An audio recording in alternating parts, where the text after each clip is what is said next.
Olá, sejam todos muito bem-vindas e muito bem-vindos ao Vai Fundo, o podcast da Ambima. Eu sou a Soraya Barros e neste mês da mulher eu tenho o prazer de receber aqui no nosso Papo de Gestão uma profissional que é referência na indústria de fundos, Vivian Lee, que é sócia e gestora de estratégia de crédito da Ibiúna Investimentos. A Vivian trabalha desde 2020 na Ibiúna com uma experiência profissional extensa. Já passou pela Itaú Asset, pela Itaú BBA, Santander, Bank Boston, sempre com foco nas áreas de análise e gestão de fundos de crédito privado. Ela faz parte ainda do board do Bloomberg Women Buy Side Network e também é integrante independente do Comitê de Crédito da Yunus Negócios Sociais.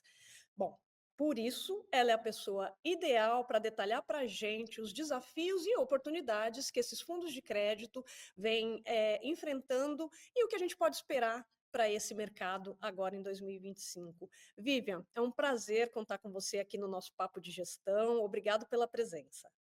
Obrigada a vocês pelo convite. Um prazer estar aqui, Soraya. Legal. Vamos começar então o nosso papo? Vamos lá. Então, vamos começar. Vivi, eu queria falar um pouquinho aqui desses eventos mais recentes, né? A gente teve um ano de 2024 bastante forte, né, para os fundos de renda fixa, em especial os fundos de crédito privado, mas a gente viu ali já meados de novembro, finalzinho de 2024 e agora, no começo de 25, talvez um movimento de reversão, um movimento ali de captação líquida negativa. Queria que você me contasse um pouquinho desse movimento aí, o que a gente, como é que, o que se explica, né? O que está por trás desse movimento? Tá. É, acho que vale mencionar que 2024 foi um ano espetacular, né? Apesar do final do ano com um movimento de resgate maior, e pós um 2023 que foi muito difícil para a indústria como um todo, porque a gente teve evento de crédito, né, os conhecidos, mas houve outros, então lojas americanas, Light, entre outros, e com resgate líquido da indústria, isso em 2023. Em 2024, a gente viu, começou o ano um pouco mais devagar, mas a gente viu um caminhão de dinheiro para a indústria que aloca fundo, então, do nosso controle que a gente faz aqui, de todos os fundos que alocam mais de 20% em crédito e tem um patrimônio acima de 100 milhões, a gente via inflow, né, aplicações acima de 40 bi por mês. Então, era um.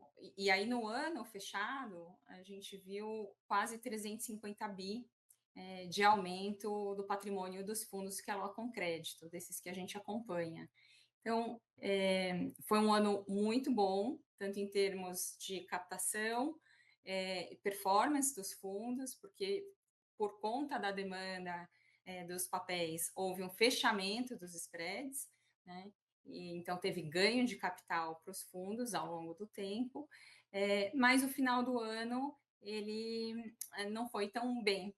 Por quê? Né? Porque os fundos de créditos, os fundos de crédito não foram tão bem. Porque em novembro já começou a existir para ativos de risco no mundo todo, e aí estamos falando de ativos, inclusive de ações,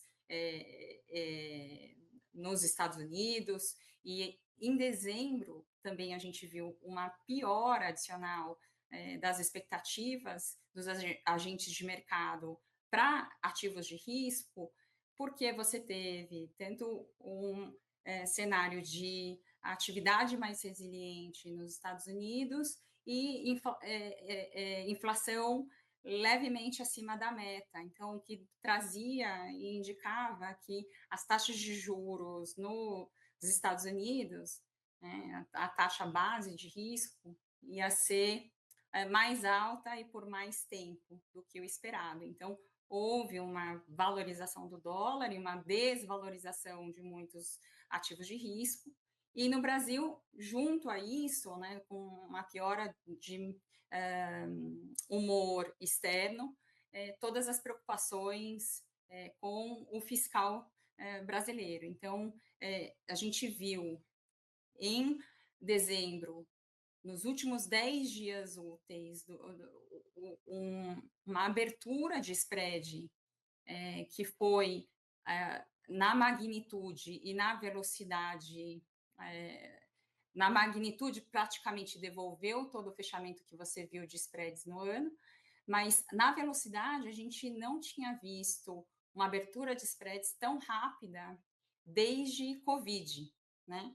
Então, quando isso acontece para os fundos de crédito, a abertura de spreads traz uma perda, né, de capital e de marcação para as cotas, e que, portanto, a gente viu quase 90% dos fundos em dezembro que alocam crédito com performance abaixo do CDI. Né? E é uma indústria que tem majoritariamente seu patrimônio líquido em fundos com liquidez.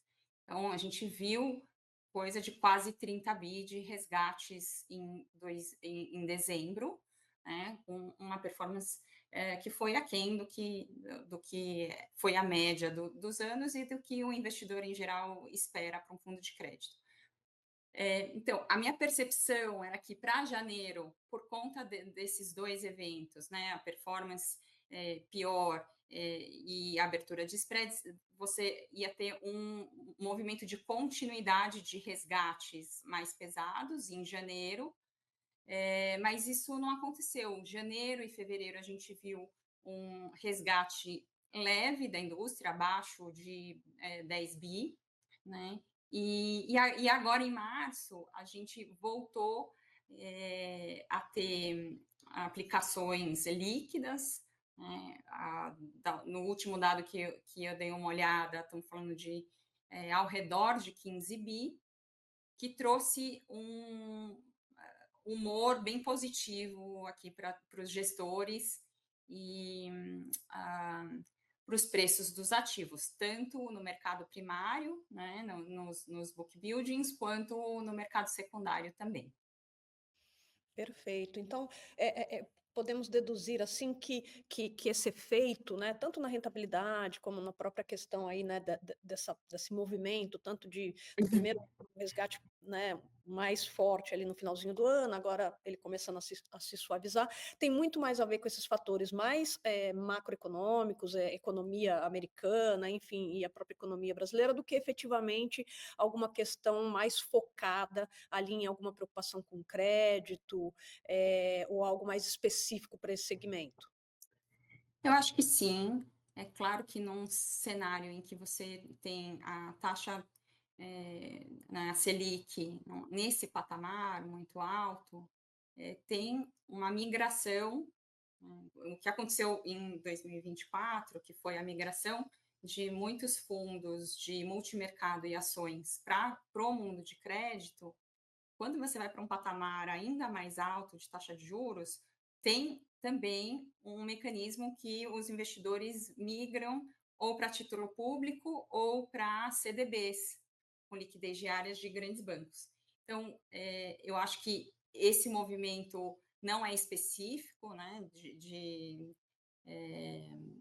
do mundo de crédito, ou seja, não é porque tem uma preocupação com os nomes de crédito, mas porque é natural, né, que com esse patamar você consiga ter rentabilidades com baixíssimo risco, eventualmente até com cobertos por risco FGC, né, se você migra para um CDB. Então, acho que esse movimento deve continuar para 2025, e por isso que a minha visão é que a gente não vai ter um ano de captação tão forte como a gente viu em 2024 para a indústria.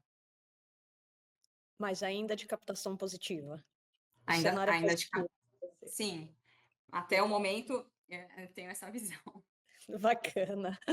E você falou aí, né, esse patamar de taxa de juros, de fato, tem esse movimento, bastante importante que você comentou, né, acaba se buscando talvez ativos com menos risco, né, e né, já que a taxa de juros ali está elevada. E um outro aspecto, né, dessa questão de risco, né, de taxa de juros alta, é a questão da própria endividamento, né, que fica mais caro também para o tomador do crédito.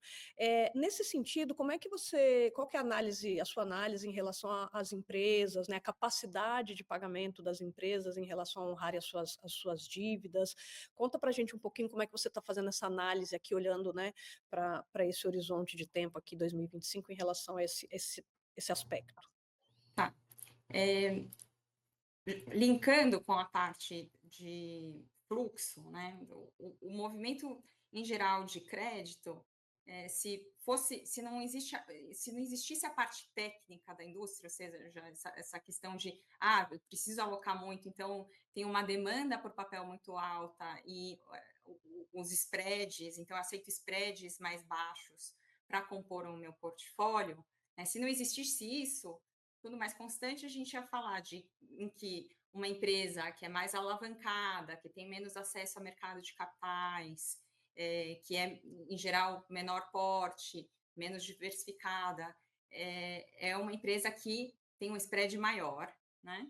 E uma empresa que é muito grande, um monopólio de mercado, ou de setores, né, como de energia, utilities em geral, concessões, são nomes que pagam um spread menor porque tem tamanho, acesso ao mercado de capitais e também, em geral, um business que já passou por vários ciclos de atividade, né, de PIB, de taxa de juros e que sobreviveram ao longo do tempo.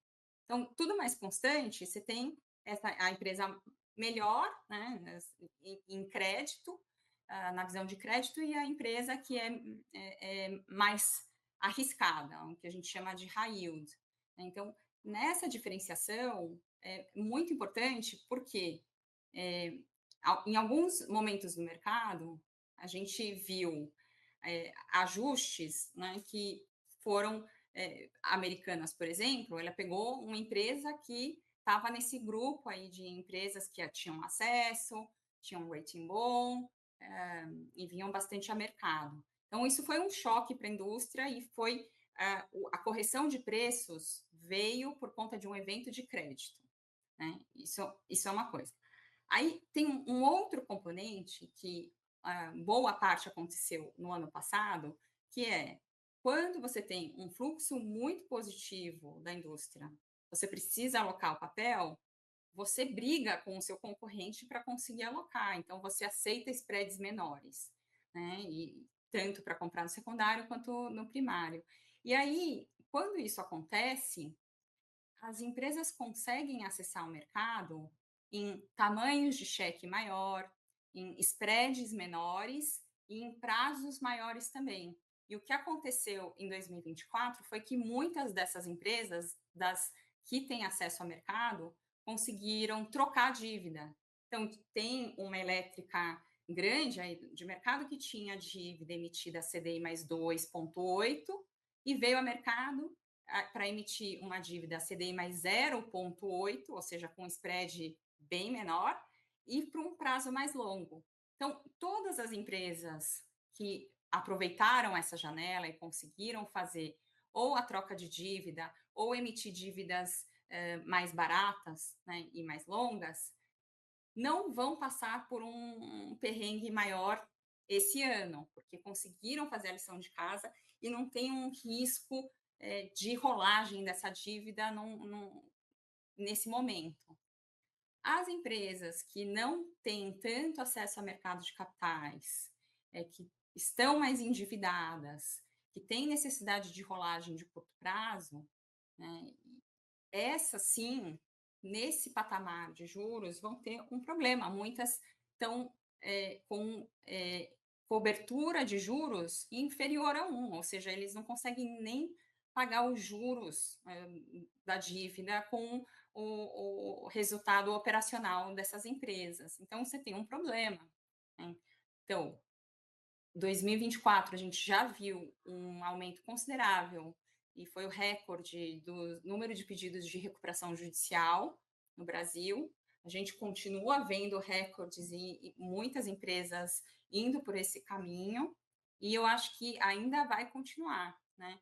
lembrando que no começo do ano passado, a expectativa dos agentes era que a gente ia terminar um ano com uma taxa base de um dígito, né? E agora, e aí ia dar algum alívio para a despesa financeira dessas empresas que estão mais apertadas. Mas estamos indo para o 15, né? E eu acho que é um cenário em que é muito difícil, né? E a gente vai ver ainda um movimento de venda de ativos ou de venda de empresas e fusões, né? Aquisições em geral, porque do contrário, muitas delas vão ter que caminhar para o pedido de standstill, ou seja, não pago juros, vamos renegociar, reestruturar a dívida, ou ir para uma recuperação extrajudicial ou recuperação judicial. Então, eu vejo uma diferenciação muito grande dos grupos de empresas que a gente tem no Brasil, mas o que é possível afirmar também que desses mais de 2 trilhões de fundos que alocam crédito, a grande maioria das alocações são de empresas desse primeiro cenário que eu falei, ou seja, que acessam o mercado, que conseguiram trocar dívida, que não tem um problema de rolagem relevante para esse ano. Então, eu diria que são preocupações pontuais e de setores específicos também, que a gente precisa ter em mente. Algumas empresas um pouco mais high yield vão sofrer, sim, ao longo do ano e ainda muitas reestruturações devem vir pela frente. Mas, em geral, não existe nenhuma empresa que é muito relevante no mercado atual que seja não mapeada, que não esteja, de alguma forma, já precificada pelo mercado, ou que o mercado olhe e fale assim, olha, essa empresa precisa fazer a lição de casa aqui para desalavancar ou para rolar dívidas de curto prazo. Então, eu acho que não deveria ter um impacto negativo, acho que o Mood é positivo para esse curto prazo. Ah, legal, bom saber, porque acho que a gente sempre se preocupa ali, né? Acho que você até comentou logo no começo, sempre tem aquele efeito do investidor, né? Que qualquer, principalmente o investidor que entra na renda fixa, né? Ele um primeiro movimento ali de variação das cotas, né? Alguma rentabilidade ali mais abaixo do esperado, ele faz aquele movimento de saída, né? E como que você enxerga isso? Você acha que então ainda que pontual, né, pelo que eu pude perceber aqui da sua fala, né, então acho que a grande maioria das empresas que estão, de fato, nos portfólios dos fundos fizeram ali o seu dever de casa e tudo mais, mas ainda que pontualmente, você acha que esse efeito de uma ou outra empresa que eventualmente, né, tem ali alguma crise de crédito, enfim, alguma correção de crédito, isso pode gerar algum efeito dominó? A gente precisa se preocupar com alguma questão de liquidez. Acho que você também trouxe, né? A grande maioria desses fundos de crédito, eles acabam tendo também no seu desenho, né, na estrutura do fundo, de prover liquidez ali praticamente diária, né? A gente vê ainda poucos fundos que têm ali uma carência de 60, 90 dias. Você acha que quando a gente combina esse fator aqui mais crédito, ligado à questão da liquidez que os fundos precisam proporcionar e esse movimento do cotista, né, que a gente sabe que no primeira oscilação ali ele tende a resgatar suas cotas, você acha que pode ter um cenário ali que também a gente precisa ficar de olho? Ou como é que você enxerga ali esse cenário, olhando agora um pouco para essa questão da liquidez? Eu acho que o que lá em 2019, quando a gente teve um ajuste de preços dos spreads, né, que a gente estava no low histórico de spreads e muito nessa pegada de fechamento por conta de necessidade de alocação dos gestores. Lá atrás, eu acho que tinha um componente que o gestor tinha um menor percentual de caixa para esses fundos D0, e, e aí, quando a correção de preços veio muito porque os gestores precisavam vender ativos, até porque logo depois veio a pandemia, então precisava vender ativos num cenário que não existia tanto comprador, né, em que a liquidez era pior, a quantidade de agentes no mercado de crédito era pior, e a visibilidade que você tinha também para o cenário econômico local e macro era muito pior, né. Então, lá atrás, 2019 para 20, a gente viu, eh, nomes high grade tradando a CDI mais 5, né. E foi quando muitas, tesourarias começaram a entrar comprando crédito também e dando liquidez, e foi quando também, a gente começou a ver uma quantidade maiores de players, inclusive, Ibiúna Crédito nasceu em 2020, que é uma estratégia de crédito dentro dos fundos multimercado também. Então, com isso, hoje a gente tem um cenário, e aí acho que vale mencionar também que um componente de liquidez importante é que exista um mercado secundário com preços eh, transparentes, né? Há 5 anos atrás, a gente tinha coisa de 13 tickers com preço Ambima.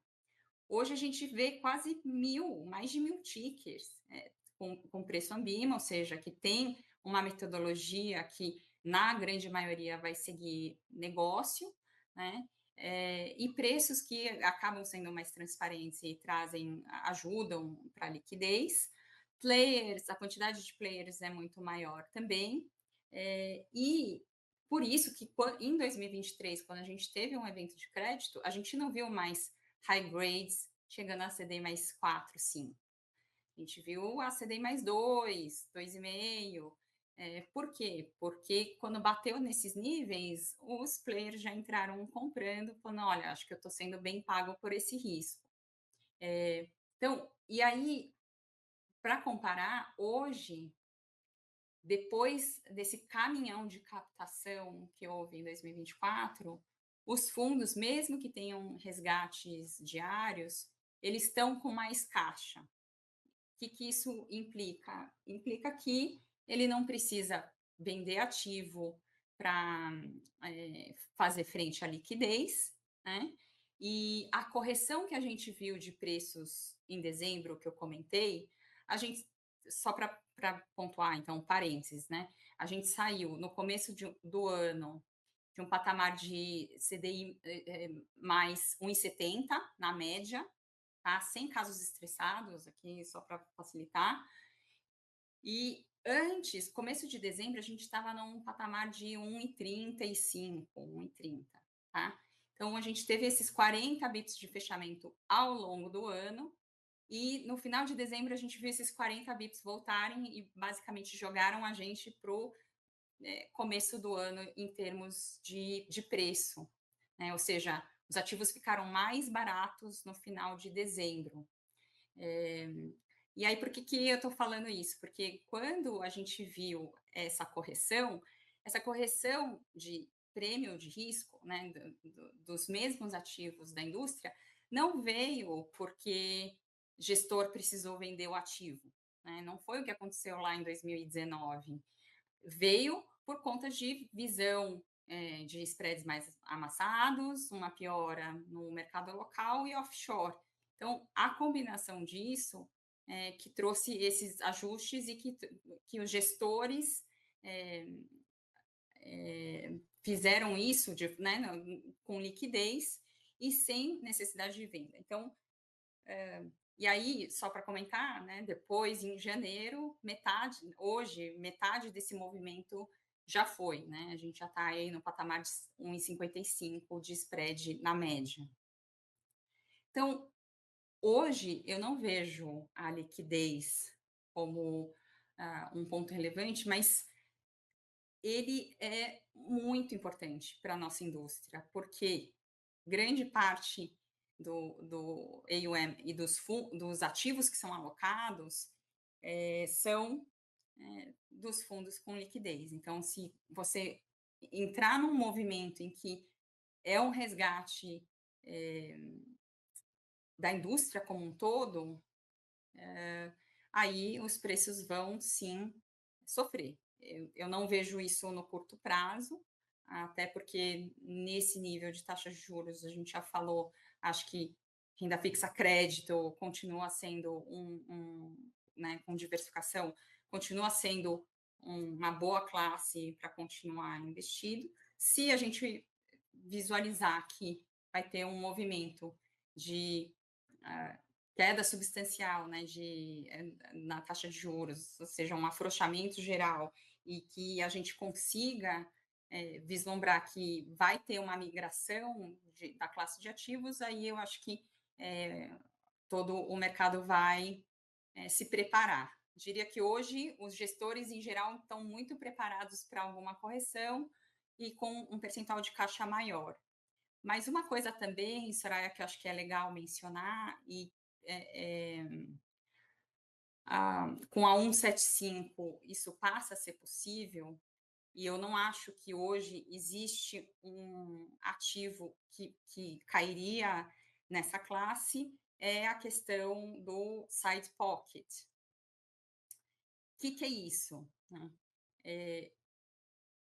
Basicamente, você define que quando você tem uma parcela do portfólio que é identificado com e aí, bem claro, né, identificável, né, assim, ativos da Rússia ou americanas, ou e aí acho que tem que ter essa especificidade para não ser usado de qualquer forma, mas quando você tem esse movimento, você com a 175 pode criar uma classe de ativo que basicamente você separa esse ativo que não vai te implicar necessidade de vendas de ativos num pior momento da indústria para conseguir fazer frente à liquidez. Então, você separa esse ativo, né, cria uma nova classe, a cota começa a ser só dos cotistas que já estavam no fundo naquela época e quaisquer resgates sejam proporcionais a esse percentual de classe do ativo que você separou do resto da carteira.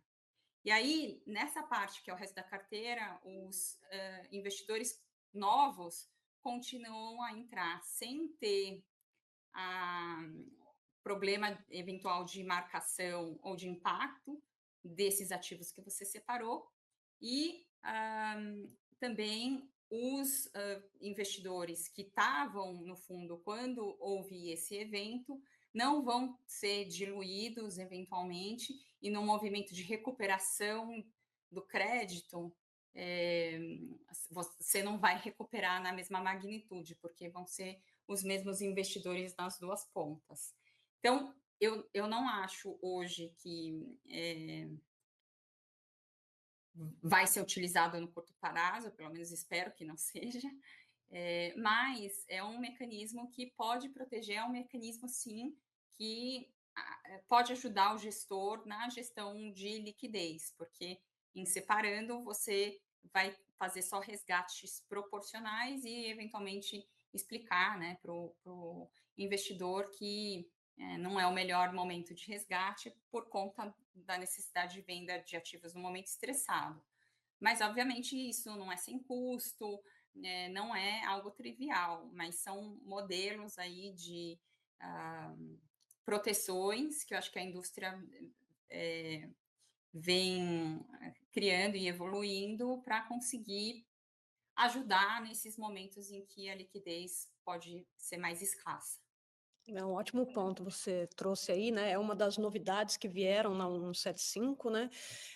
E que acaba equiparando mesmo a nossa indústria né, ao uso de ferramentas que já eram utilizadas lá fora, e acho que até principalmente para esses fundos de crédito, sem dúvida nenhuma, a gente tem acompanhado aqui, né, o movimento de adaptação da indústria, e é o tipo de ferramenta que a gente imagina que vai ser contemplada, né, nessas adaptações. Como você falou, a gente não espera que sejam usadas, né, no curto prazo, mas sem dúvida o gestor de crédito no desenho do seu produto, né, já prevê a possibilidade do uso ali do side pocket, das barreiras aos resgates. Eu acho que são ferramentas que só vêm apoiar nessa estratégia. E bom saber de você também, então, que apesar do movimento grande, né, de captação que a gente teve no ano passado nesses fundos, a gente ainda continua com um portfólio que provê bastante liquidez, porque de fato quando a gente olha o produto, né, sendo um produto ali que provê liquidez diária, mas por outro lado a gente tem também então essas carteiras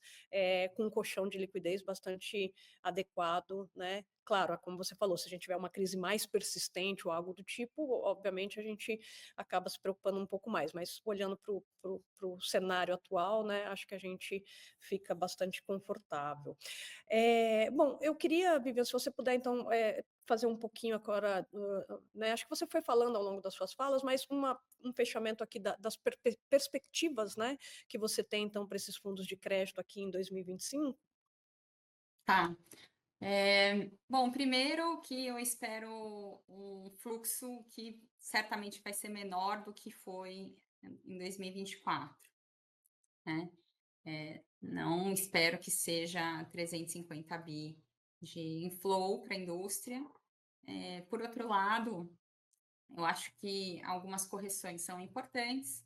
Então, a gente começou o ano com os ativos de crédito em geral mais baratos do que a gente viu no final do ano. Então, foi uma oportunidade, né? A gente viu que vários tickers já voltaram para os spreads das mínimas históricas, né? Então, eu falei dessa média aí que voltou mais ou menos 50% do movimento, mas outros já andaram bem mais, já estão realmente nas mínimas históricas, né? Então, lá na Ibiúna a gente aproveitou essa oportunidade, né, de comprar nesse momento em que teve esse ajuste que não era idiosincrático, né? E outro ponto que eu acho que é importante é que o gestor também tem que ter essa visão de diversificação, né, dos seus ativos nesse momento.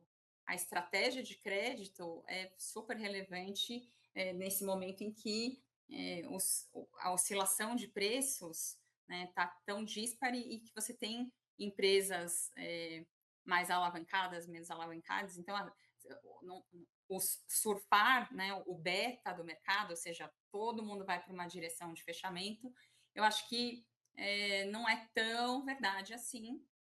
Acho que tem essa diferenciação, né? Tem clusters de empresas e tickers que têm movimentos distintos, né, de preço, e eu acho que isso vai continuar esse ano. Então, é importante buscar aí a composição dos ativos, né, e a duration dos ativos conforme o perfil do fundo que você faz gestão, né? Se for um fundo de zero, provavelmente você não, mesmo que o risco de crédito seja bom, você não quer ficar com um risco muito longo, porque a abertura de spread vai machucar muito.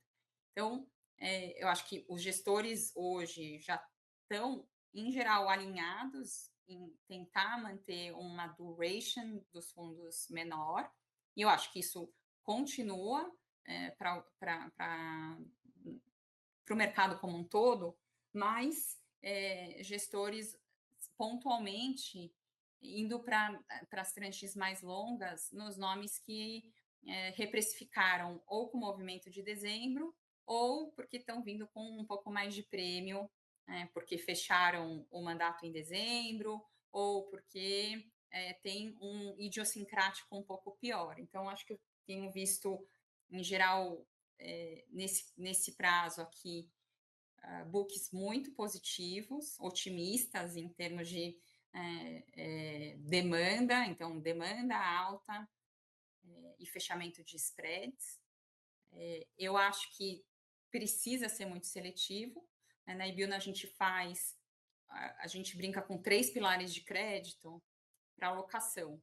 Um são fundos, são ativos Latam, offshore, então são os bonds offshore que a gente aloca. E aí, como a gente vê Latam, a gente consegue diversificar país e tipo de indústria também, né, que às vezes pode ser distinto. Eh, Estruturados e líquidos, que aí a gente aloca FDIC, aloca a empresa de capital fechado, e as líquidas, né, que é grande parte aí dos ativos do mercado. Então, hoje e para esse ano, eu acho que estamos otimistas para curto prazo com a parte líquida. Na parte de estruturados, que em geral vai ter menos liquidez, eh, a gente está olhando com muito cuidado, muito carinho, por conta da diferenciação de crédito das empresas que acessam esse bucket, né? Empresas, em geral, de capital fechado, sem tanto disclosure de informação, às vezes é, um FDIC que pode sofrer também com uma maior inadimplência no ano. Então, nessas 3 classes, a gente tá, diria, positivo para a classe de líquidos, cauteloso com a parte de líquidos, mas acho que com oportunidades aqui de alocação, principalmente nos ativos securitizados, né, em alguns FDICs. E na parte de bons, tem muita coisa que acho que já foi para o preço, a gente começou a ficar mais otimista, mas nesse momento também a gente não encheu o tanque dessa classe por enquanto. Eu acho que isso pode mudar, né? E isso é muito mais correlacionado aos movimentos de Treasury americano, e aí, portanto, todas as discussões de tarifas e targets de inflação e atividade nos Estados Unidos. Então, a correlação é distinta. Diria que o legal é que essas 3 classes caminham diferentes, né? Tem momentos em que uma performa muito bem, enquanto a outra nem tanto. E aí, eu acho que o único porém, eu acho que para a classe de debêntures líquidas, ativos líquidos, né? Porque aqui também tem LFs e outros INC, eventualmente, é que em 2024, a parte da performance dos fundos veio pelo fechamento do spread ao longo do ano, né? Isso traz ganho de capital, que é refletido numa cota melhor. Esse ano, até por conta da troca das debêntures que as empresas fizeram ou que emitiram a taxas mais baixas, o carrego dos fundos está menor, né? E aí o potencial de ganho de capital também é menor, né, das carteiras. Então, acho que precisa só tomar cuidado com isso, porque realmente, olhando para trás, né, em 2024, as lâminas dos fundos de crédito, principalmente novembro para trás, foram muito boas, mas que também tem essa composição de ganho de capital da carteira que não vai ser repetido esse ano, para grande parte, né? Óbvio que tem um ativo ou outro que vem com mais gordura ou outro evento de crédito, né, que idiosincrático que faz os spreads caírem de algum emissor, mas no geral da indústria não vejo isso acontecer. E eu também me preocupo um pouco com essa questão da migração de, de fundos de crédito com liquidez para um CDB, por exemplo, com liquidez diária. Eu acho que esse componente pode acontecer também quando a gente olha a expectativa ainda de taxa de juros mais alta durante o ano. Mas, em geral, diria que a mensagem é que estamos otimistas, né, principalmente para os nomes que ainda não tiveram toda a correção e não estão nos mínimos de spreads, e também fazendo ali a lição de casa para encontrar nomes, né, no mercado que ainda tenham algum prêmio que justifique a gente colocar para dentro nesse momento e surfar um ganho de capital. Bom, agora vamos ao nosso quadro Mergulhe Fundo, onde mergulhamos ainda mais na trajetória e opiniões dos nossos convidados. Vivian, eu vou fazer 3 perguntas e gostaria que você me respondesse com poucas palavras. Vamos lá? Um conselho para as mulheres que estão construindo a sua carreira no mercado financeiro. Bom, tenho várias, mas se eu tiver que dizer um, Esse é o desafio do quadro. eu acho que é ser intencional, né? Eu acho que, e aí, só explicando, acho que se você sabe, não é deixar o vento te levar, é você definir um destino, pode ser de curto prazo, a médio prazo, a longo prazo, e traçar uma rota, né, para conseguir chegar lá. Muitas vezes, nós mulheres vamos, sim, deixa a vida me levar e eu vou fazendo, entregando e fazendo o que eu preciso, e é aquele trator, mas sem esse direcionamento. E eu acho que é muito importante para a gente conseguir sentar, pensar e falar assim, é isso. E aí, tudo bem mudar de rota, né? Tudo bem no meio do caminho, tudo bem que você não vai conseguir chegar no seu destino na velocidade que você esperava. Então, eu acho que faz parte a gente reavaliar. Então, quero trabalhar nessa, quero mudar de área, né? O que eu preciso para fazer lá e que qualificações ou o que eu preciso saber, com quem eu preciso falar e tentar trilhar, né, a sua carreira de uma forma protagonista e não esperar que as coisas caiam no colo. Eu acho que a gente faz pouco isso e eu acho isso muito importante. Perfeito, sermos as protagonistas do nosso destino, né? Bom, segunda pergunta. Uma pessoa ou um acontecimento aí que marcou a sua trajetória profissional?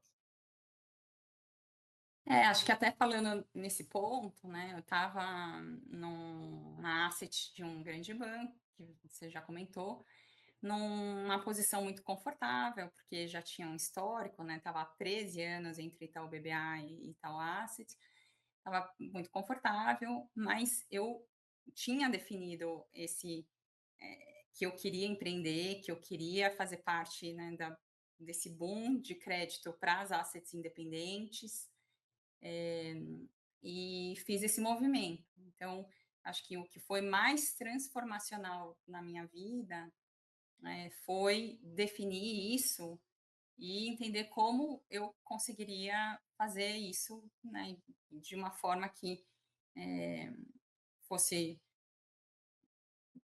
no menor risco possível dentro de um cenário de empreender. Né? E aí eu acho que eu não me arrependo em nada, porque o modelo, né, de empreendedor, você tem que fazer um pouco de tudo, não adianta, né? É algo que é uma amplitude de coisas que você precisa aprender e precisa se expor, que é muito grande. Então, acho que isso que foi o mais transformacional para mim. Legal, é uma mudança de chapéu importante mesmo, né?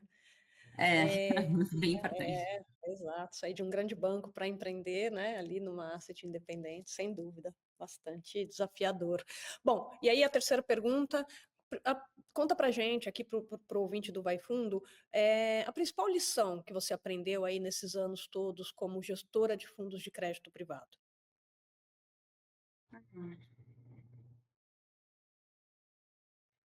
Eu acho que o mais importante é conseguir ter um produto que atende e tem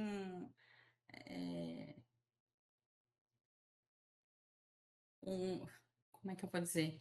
E consegue suportar eventos de crise e de crédito, né? Porque o que acontece? Não adianta nada ser um gestor uma gestora que coloca só empresas a CDI mais 5 no portfólio, e aí no primeiro ano eu vou falar, olha só, eu performei e te entreguei CDI mais 5, mas só tem tranqueira ou é muito uma concentração muito grande. Por quê? Porque no ano seguinte, se houver default de 1, 2, 3 nomes, vai entregar, vai comer tudo que você construiu, né? Ou então, se você tiver um percentual alocado da sua carteira também num nome que dá problema, você também vai ter esse evento que vai comer tudo que você construiu. Então, eu acho que essa questão tanto de alocação correta dos ativos, né, junto com a diversificação, é imprescindível para você construir um produto que fica de pé, né? Ou seja, assim, se você tinha 0,5% de americanas, o impacto no seu fundo é 1. Se você tinha 1, é outro. Se você tinha 5% do seu fundo em americanas, é outro. E eu acho que é, surfar, né, e conseguir fazer isso de uma forma que seja perene é a coisa mais difícil. Óbvio que o gestor muitas vezes compra um crédito que piora ao longo do tempo e que no fim do dia você fez uma decisão incorreta. Mas eu acho que você tem que ter a governança de que isso não seja a ruína das suas cotas, né? Eu acho que isso é super importante, isso vale para fundo D0, D30, D90 e até um fundo eventualmente listado, porque mesmo que você tenha um passivo que não vai correr para resgate, né, e você não vai precisar vender para fazer frente à liquidez, você vai ter um impacto na cota se você tiver um percentual de crédito muito grande num nome que é de RJ, ou que não paga, ou que vai para o cenário de reestruturação. Então, foi longa a resposta, mas eu acho que essa é a principal. Assim, ó, óbvio que tem várias outras no mundo de crédito, né? Mas para a gestão, eu acho que isso é bem relevante. Não, perfeito. Buscar consistência aí, né, ao longo das entregas, né, ao longo do tempo. Vivian, quero agradecer demais, acho que o papo está super bacana, eu teria aqui mais várias outras perguntas para explorar contigo, mas acho que o nosso podcast vai ficando por aqui. Quero agradecer demais aí pela sua participação, pela sua contribuição aqui para o ouvinte do Vai Fundo. Obrigada pelo convite. Bom, então é isso. O Vai Fundo vai ficando por aqui, mas eu convido você, ouvinte, a acompanhar os nossos próximos episódios. Tem sempre temas bacanas para vocês acessarem por lá. É isso e até a próxima.